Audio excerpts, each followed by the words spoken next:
Is-Segretarju Ġenerali tal-Partit Nazzjonalista Michael Piccinino spiċċa redikolat fid-Dar Ċentrali wara l-konferm uffiċjali li allegazzjonijiet li rkeb fuqhom brabta mal-aħħar elezzjoni ġenerali sfumaw fix-xejn.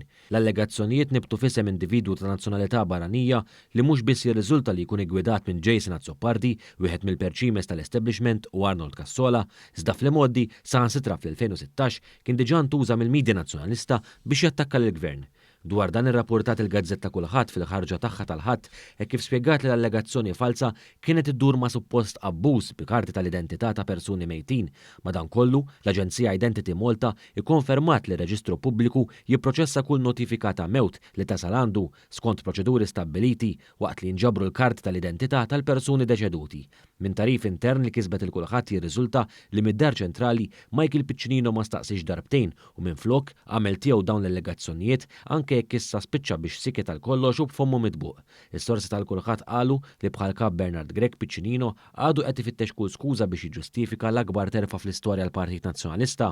Michael Piccinino jagħmel parti minn grupp ta' persuni li fl-aħħar snin iddaħlu mill-establishment biex minna li jiddawar ir-rota tal-partit u jirbaħ l-elezzjoni ġenerali li għaddiet. Minkejja dan, quddiem Partit Laburist organizzat, il-Partit Nazzjonalista reġa' ħareġ ta' Emiċer avolja investa luf kbar ta' euro f'pagi, inkluż għal nies li impjegom minn dik li suppost kienet midja indipendenti. Dan meta s-sitwazzjoni finanzjarja tal-Partit Nazzjonalista kienet u baqgħet arkubteja.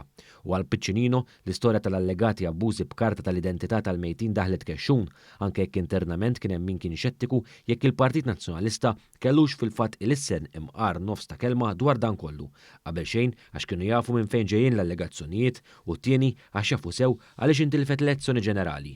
Il-parir kienu għadu biex ma nibqgħux nintrabtu ma' allegazzjonijiet mitfuqa bla doċ biex forsi jeħel xi ħaġa, imma ħadd mu jagħti każ.